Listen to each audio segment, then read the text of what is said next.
All right. Good morning, everyone. Well, good morning from where I am. Good afternoon, evening to some of you. Um, and welcome back. Welcome if this is your first session attending today at iDTX.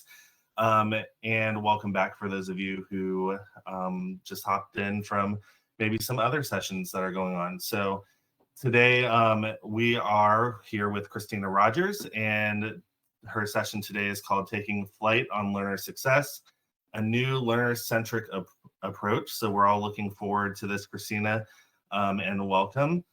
Just to give you a little background on Kristina, Kristina is an instructional designer who has worked in the industries of aviation, technology, finance, and medicine. And due to journeying life with ADHD, as well as experience teaching business communications as an adjunct and tutoring students of all ages in writing and reading comprehension through her small business letters and marks, she became an advocate of the learner, and she strives to create learning and genuinely help learners learn. So we're excited to hear from Kristina. A few notes before I should have waited for that introduction, but a few notes before I turn things over to Kristina. If you are new to this Zoho platform, there is no chat feature, so I wish I could see all of your comments and all of your hellos and good mornings and good afternoons and all that. But unfortunately, there is no chat feature on this side of the conference. However, there is a Q&A feature, so feel free to pop those comments in the Q&A, pop those questions in the Q&A, and we will address those the best that we can throughout the presentation or at the end of the presentation. But give that feedback and say your hellos and all that. It doesn't have to be a question to pop it in the Q&A. We would love to see what you're thinking and how you're receiving everything that's going on. Also, just a reminder, there is a reaction button at the bottom, so that's the best way to give that immediate feedback to Kristina as she's speaking, so that she knows that you are still alive, attentive, and doing well on the other side of that screen. So without any further ado, I will leave it to Kristina. Go ahead and take charge. Thank you, Ricky. Amazing instruction and introduction. I greatly appreciate it. Yeah. So bear with me. I'm going to get my screen pulled up. I'm so happy to be here, and I hope you all are excited to see what it's going to be coming up here with what I have to share. Let me see.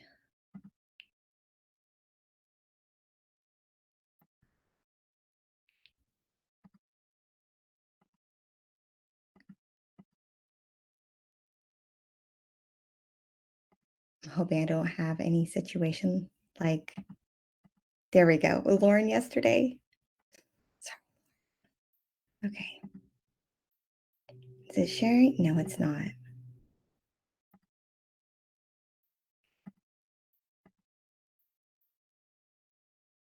Well, while Christina's pulling that up, if y'all want to just pop in the Q&A, make sure that's working. You can say hello, maybe tell us where you're from, where you're joining us from.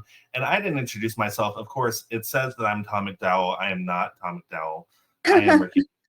And I am just acting as host on this side of things. So got Allison from New York City saying hi.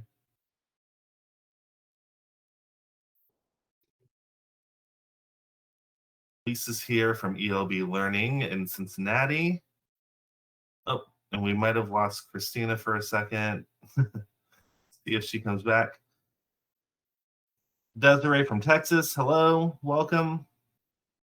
Alexandra, based in Sweden, but from the Ukraine. Awesome, so we've got an international audience here today.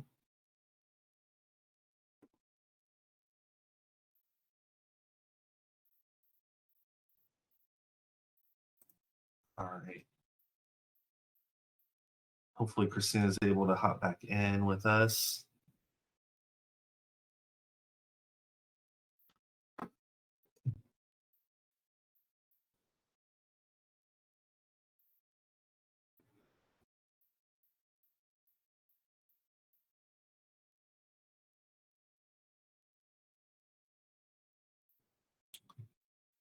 I think she's coming back.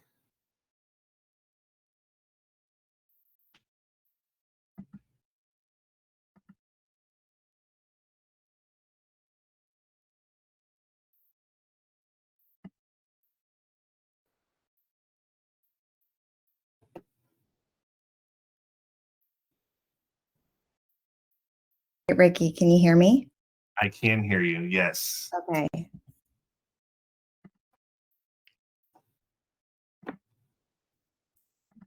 I'm sorry, this is giving me way more trouble than I was anticipating. All good. Just We're to share a here. screen.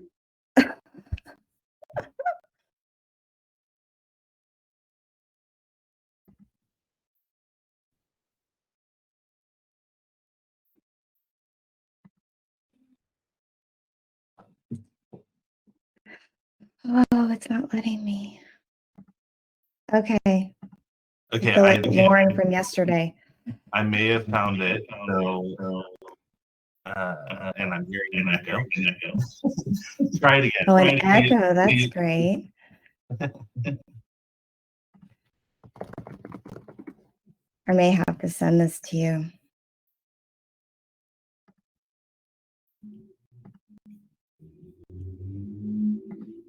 Yeah, it's fighting me. I'm sorry, Zoho is fighting me. I'm really sad. Sorry, everyone. We are going to get it together in just a second.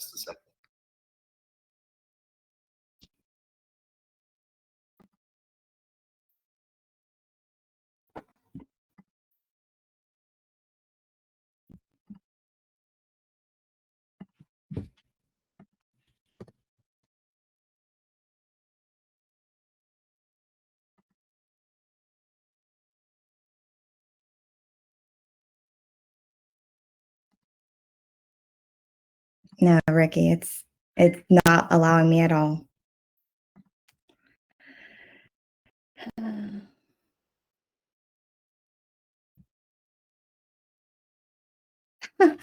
I agree. It's not a great impression for Zoho. Thank you for feeling for me.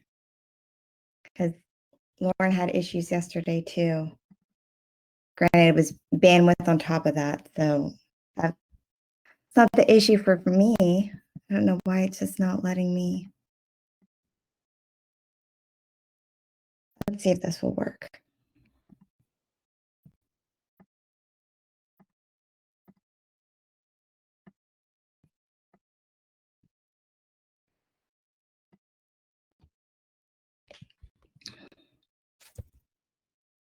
Kristina, if you need to, you can send the presentation to me, and I can see if I can share it. Yeah, I'm even trying to just upload to Zoho, and it's not allowing me.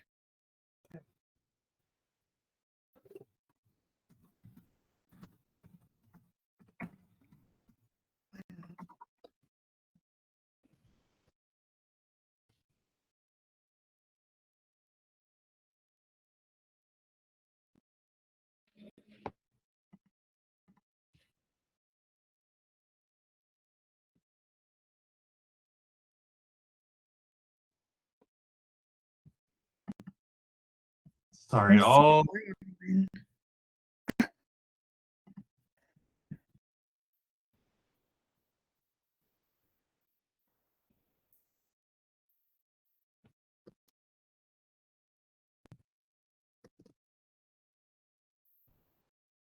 But we will get this up one way or another. Okay, like everything We'll have Tom edit the the recording so everyone can watch this. Yeah, but it's fine. We'll make it through.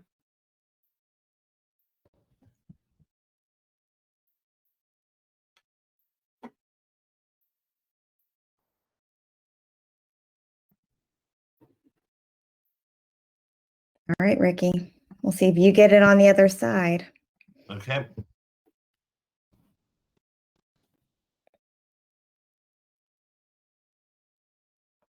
Yeah. Oh, I just saw from Texas. Desiree, that's where I'm originally from. I went against the migration. I went to California instead of leave California.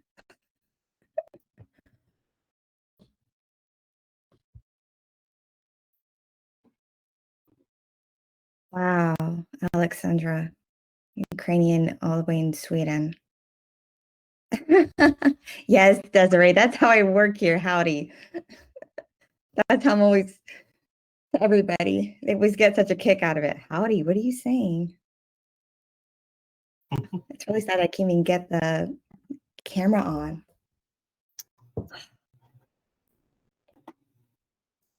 So we have a little bit northeast. We definitely have EU. Ricky, please tell me you got good news on your end. I am getting there. So it's just my with everything open. Now you have something in addition to have open. It's just moving a little slow, but we're getting there. All right. I think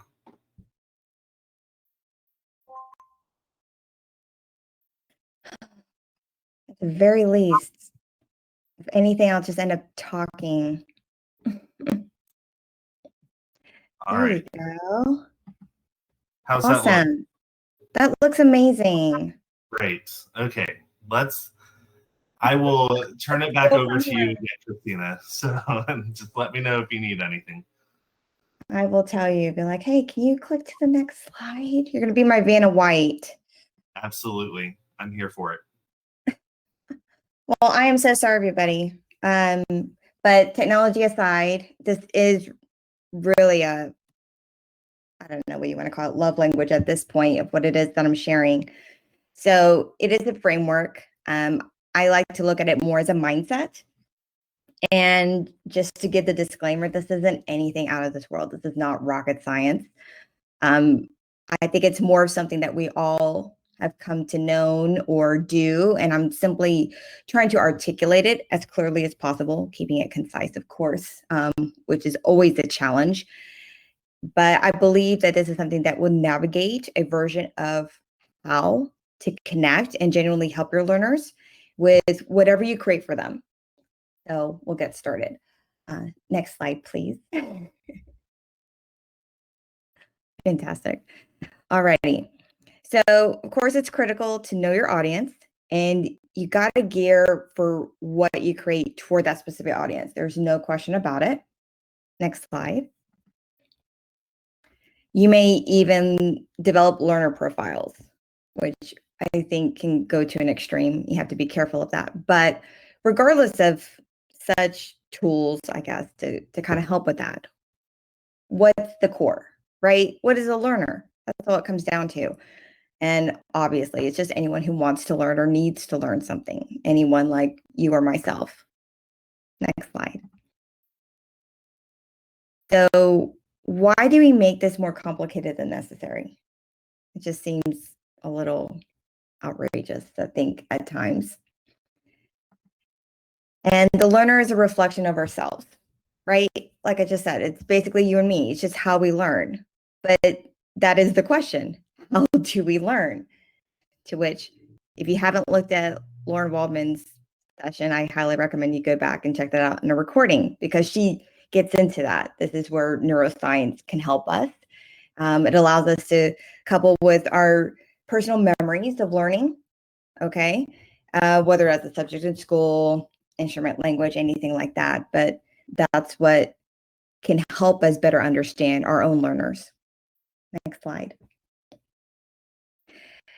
So neuroscience of how we learn brings us to neuroplasticity. Now, if you haven't heard of neuroplasticity, I'll give you a nice definition here from neurologist Dr. Judy Willis, which is that it's simply the selective organizing of connections, which are your electrochemical pathways between neurons, which another name would be brain cells, okay, between your neurons within your brains.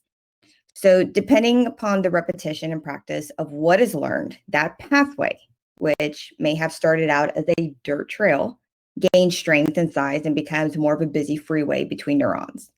So that's all it is, okay? Next slide.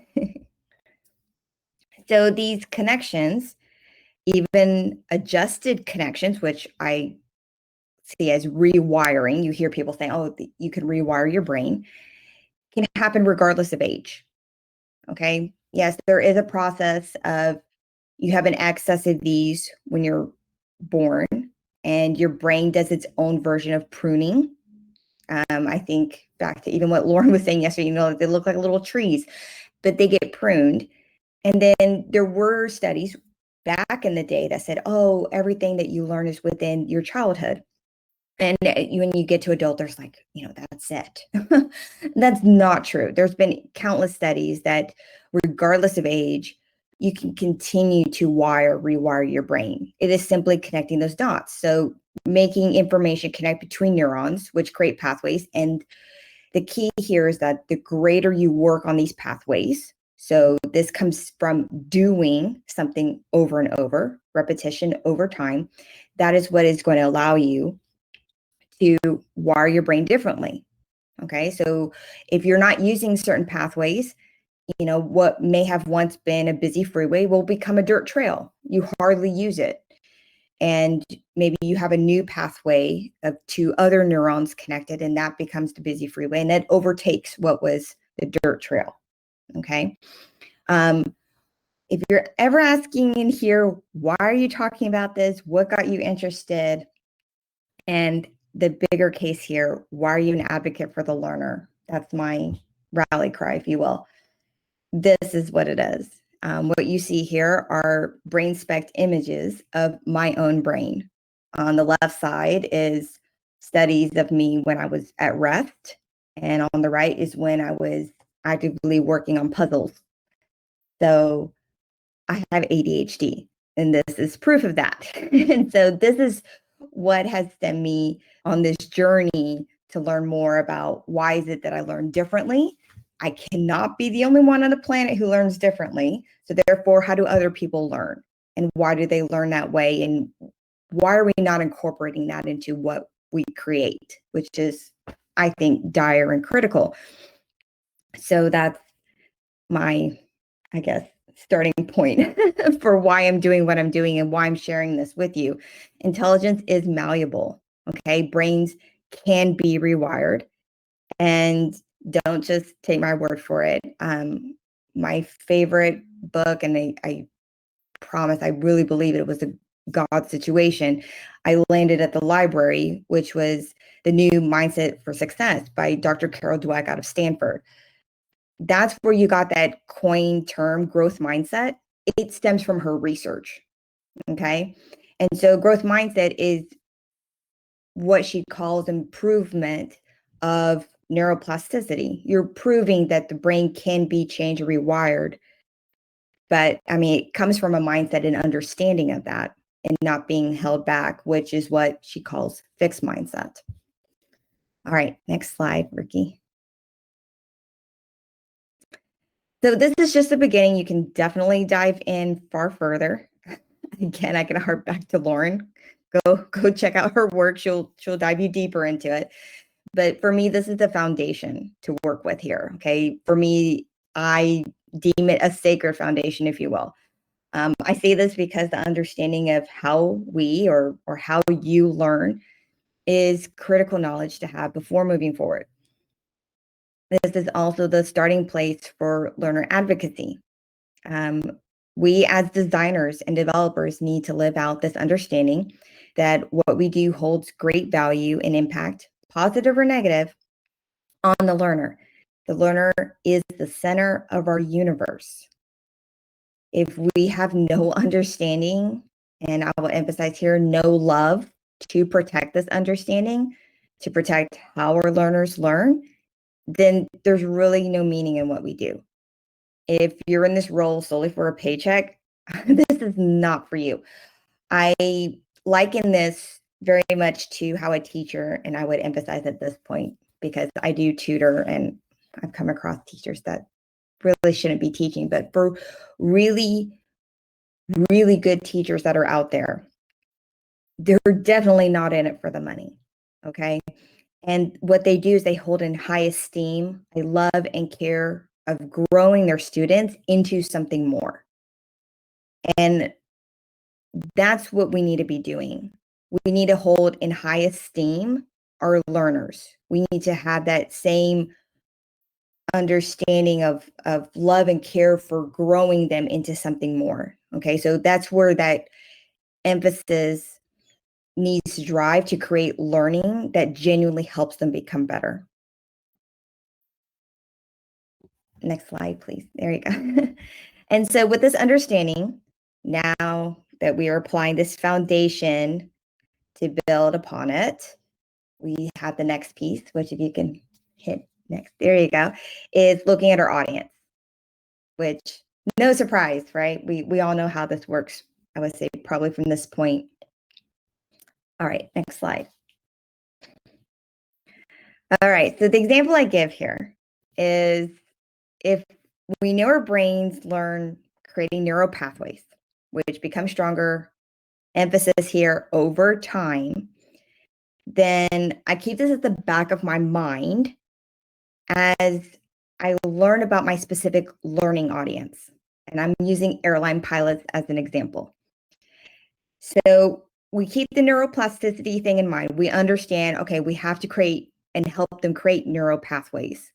We have to give them an opportunity to strengthen it over time with repetition of practice. But now I have to add in this case, airline pilots, their personalities, previous knowledge and experience, their expectations. I can go on, and the only reason I can say this is just because my dad's an airline pilot. In fact, he's the one on the left side of the screen there in the captain's seat flying. There's a lot to intake, and especially when they have strong personalities and egos. Yes, they all do.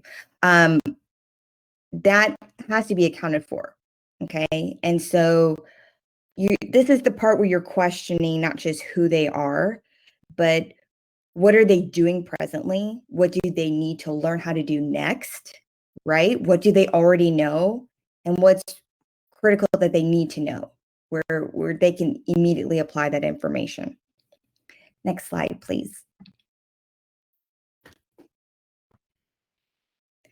So throughout your entire efforts of designing and developing, you need to not only refer back to this information, but continue to grow it as much as you can. So how do you do it? Next slide. You guys are probably going to hate me for saying this, but it's by working diligently close with a SME or SMEs, depending how many you might be entailed to work with. So I know probably some of you are going to groan or roll your eyes, but this is really how the learner advocacy framework works. You have to have that connection with your SME to better understand your learner. Next slide.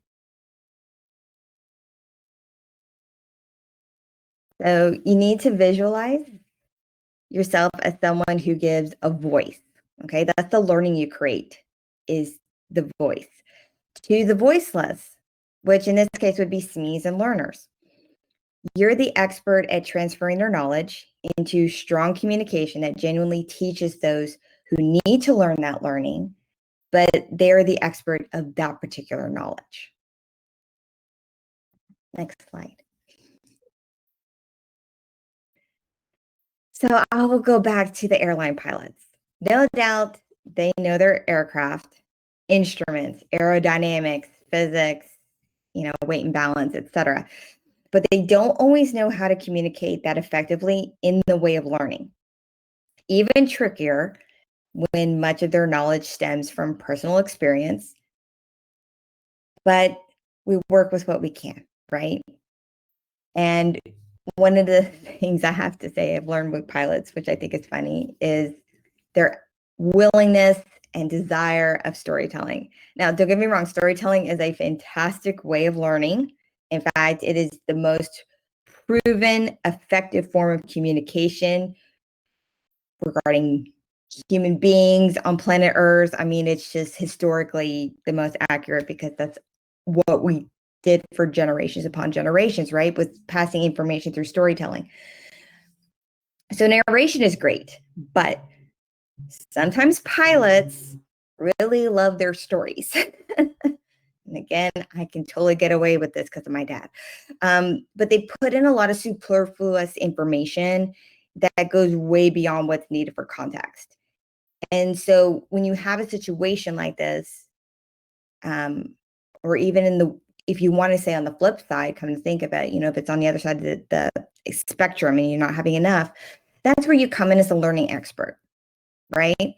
And so it's challenging working very closely with a SME, in this case, an airline pilot that has their atypical personality and ego and everything, but it is so crucial to get as close to the role as possible so that what comes from these interactions is created into something rather incredible and invaluable for the learner on the other side.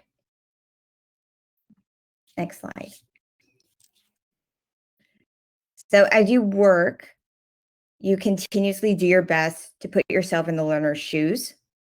And when the SME gives you feedback, be open-minded. Use that growth mindset and sift out the gold nuggets in the process within whatever they're sharing with you.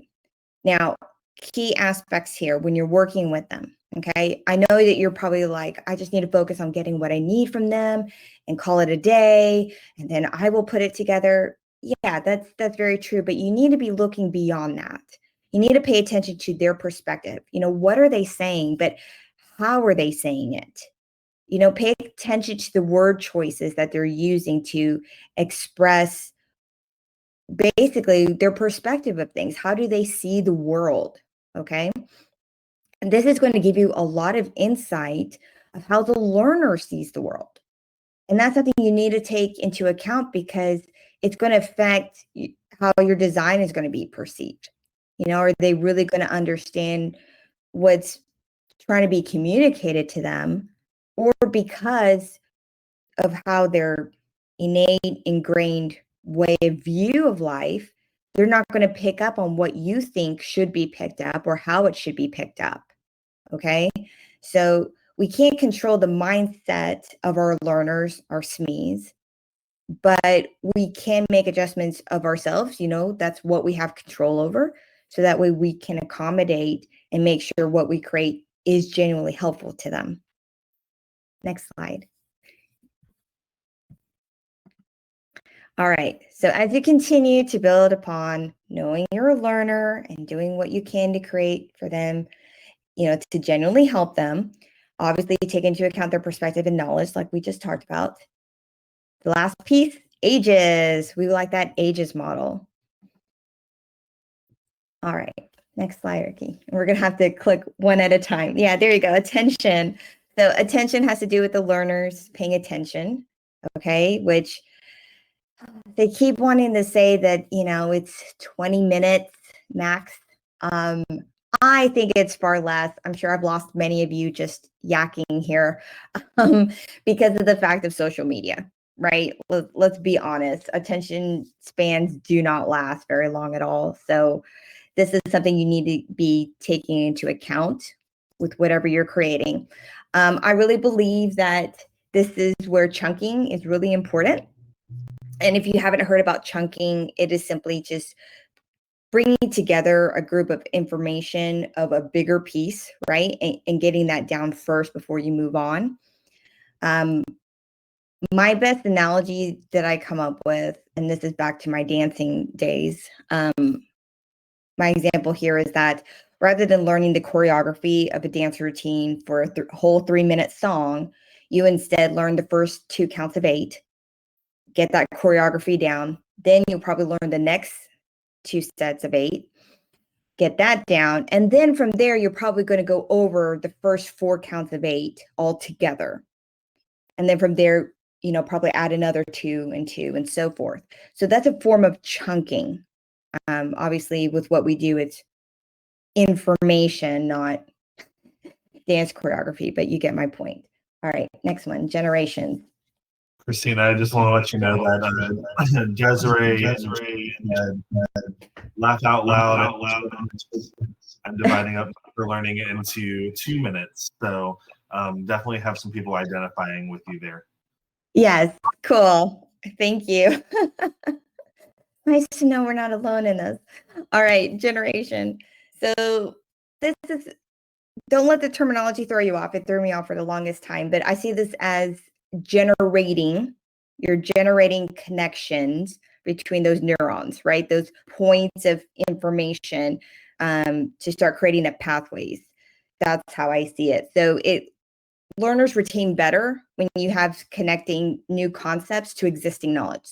So you're generating a connection from what you have now, which is new, with something that your learners already have experience with or they're familiar with, right? And I'm sure you all can attest to this, that when you look back on your life and see information, the analogy I always give is, for example, if you're, or I should say example, not analogy, an example would be learning things in history class, okay, about like the revolution and what happened, and how it's a lot easier when you're learning that, having already maybe visited Washington, D.C., right? You can actually like picture in your head to a degree, which solidifies that information a lot stronger than if you had no idea and you're having, to connect basically things out of thin air.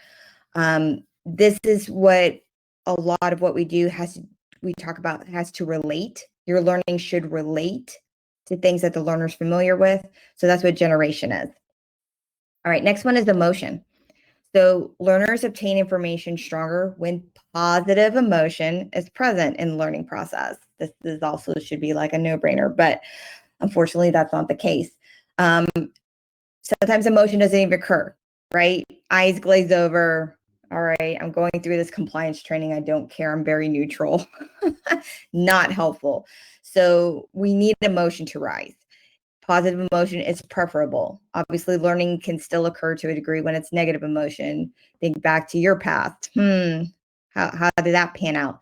The problem with the negative emotion, though, in addition to it just being negative, is the fact that it actually interferes with learning. So that's something you definitely want to stay away from. Anything you create, you want it to be with positive emotion. And then the last one is spacing. So learners retain even more when sleep is incorporated. And I do not mean that they sleep during the session. That's not what I'm saying. What I'm saying here is that there is an understanding that information is given. They are trying to process and learn as much as they can. Thank you for that feedback. And then they have time to step away. And they even have time to go to bed for the night and come back the next day. That has been proven time and time again to be more effective in helping the learner than just trying to pound everything all at once, right? So I know that there's constantly studies, and I hate to say it's a trend, but with all this understanding of the importance of sleep, it's so critical. You have to let the brain do what it does best. Okay. You have to let it step away from the information. You have to let it sort things out on its own. And sleep allows that. And then it's solidifying information to better pull for the next day. That's where our fight is. I think more times than not, it's just allowing time, to be spaced out for what information is being given to the learner. Okay. So that's the big thing here with spacing. And we'll see about that more. All right. So what about the ADDIE model? What do you do?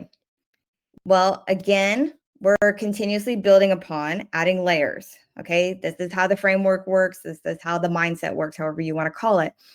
So what we're going to be doing here, and I really believe this can work with SAM and backwards design. I don't think it's solely ADDIE. So please do not, confine this.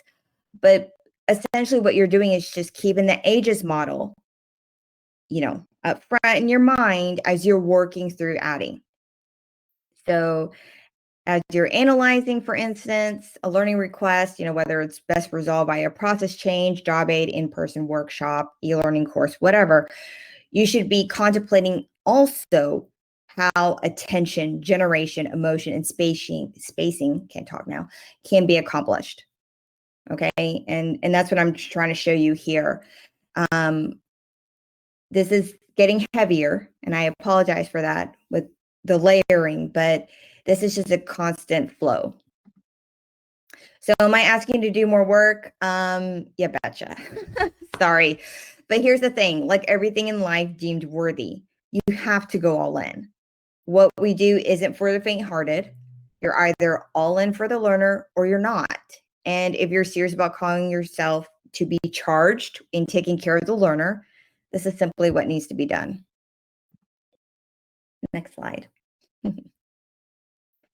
So this is the framework in all its glory, if you want to call it that. So as you can see, we have that building of what we need to have as mindfulness, okay? The framework, the mindset, which is neuroplasticity, having that understanding, having that seep up into and mixing in with the audience, having understanding of who our audience is, what they know, what they don't know, right? And getting as close to them as humanly possible. Try to get in their shoes. Try to see the world as they do. And then all of that brings into the ages model. Okay. So it's all seeping up and mixing into. I wish this was a liquid form rather than this very stagnant pyramid, but I hope you're getting the flow of things. And then whether you want to say it's mixed all together or even individualistic, which is why I had those 3 arrows, all of that gets pushed into the ADDIE model or whatever model you may be using, method, theory, for the creation of learning. So if you're creating something in Captivate, let's say, you're storyboarding for something, like all of this should constantly be flowing in your mind, circulating, and just be contemplating on it and going, okay, well, I know I need to help create neural pathways. How am I doing that? Okay, my audience is has quite the ego and they are always looking for, the whiff and what's in it for them, but in a certain way, right? And then am I incorporating every aspect I can with the ages model, into this? That should just be constant flow. And it doesn't matter if you're just there trying to create a button for one of your pages, like that should be part of that thinking. All right, next slide. So obviously, I don't need to tell you that we create far beyond, quote, pretty PowerPoints. I hate that phrase, but you hear it nonetheless. We are heavily and willingly tasked with caring for, supporting, guiding, and raising into success the learner. That is everything that we do. But not everyone understands that, and not everyone agrees with us, and worse, not everyone allows us. But it's our duty to do this regardless. Next slide. So if you get pushback, or I should say, when you get pushback, because let's be real, that's what it really comes down to. It always happens. You need to be able to stand your ground. All right. The best principle of advice I can give you is really diving into this framework, this mindset, and then using it to create an education to push back on that. I'm going to just say executive because that's usually what it is, as to why you are creating the learning the way it needs to be. It's really that simple. It is not easy, but it is that simple. So use the information against them, basically. I mean, it sounds really silly, but that's what it comes down to. A lot of folks simply are not educated in understanding what it is that we do. But many of the times, now it's not all the time because I have hit roadblocks, but most of the time, light bulbs go off when you're explaining to them and sharing with them, this is why we're doing what we're doing. Studies have proven, right? And share with them any and all research for that. Again, to me, the biggest hurdle is the spacing factor. So that's a hit or miss, but regardless if it's a hit or miss, I see it this way. Again, you are the voice for the voiceless. Your e-learning or your job aid or whatever it is that you're creating is a way to speak on behalf of the learner. And therefore, I believe it's your responsibility to fight on their behalf to the best of your ability to do so. You know, if the answer is no at the end of the day, no matter what you do, then so be it. But I'd rather you make the effort to be there for the learner and strive to educate those who do not understand, to try to change their ways so that you can make the best learning material for your learners. Next slide. So for the quality of what we create for the learner, it is critical. It's our way of giving respect to the learner. So we obviously highly value them and we value what they need to learn. But this is a way of also showing that we value their time, energy, focus, previous knowledge and experience, and we don't take it for granted. Next slide. So I hope you consider this concept and apply it whenever possible. Again, not easy. Again, not the most clean cut, because it seems like regardless of models and methods and theories, nothing is always so easy and straightforward. You know, we always tend to bring combinations together to fulfill whatever needs we're trying to sustain. But regardless, I hope that this was insightful enough to bring you to give it a try. So I'll leave it at that. Awesome. Thank you for your help, Reggie. Yeah.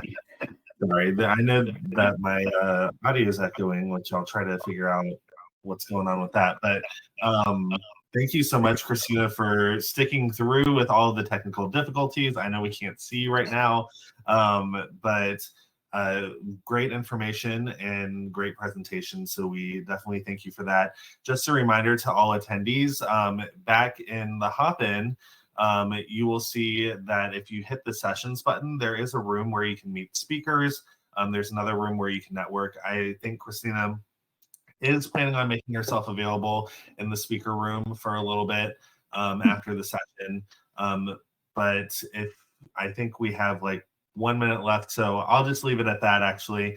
So if you have any questions for her, or you just want to meet Kristina, or if you just want to drop by and encourage her for what she had to endure at the beginning of this experience on Zoho, then please do so. I'm sure she would love to see some of you and actually hear and get your feedback and all of that. So yeah, again, thank you, Kristina. Any last words? Just if knowing the technical difficulties I've had, if something else comes up, feel free to find me on LinkedIn. I'm more than happy to connect with you there and answer questions as well. So. Awesome. Well, thank you so much again, and thank you everyone who stuck through with us through the technical difficulties as well. And yeah, enjoy the rest of iDTX, and hopefully we'll see you back here soon. Thank you, guys.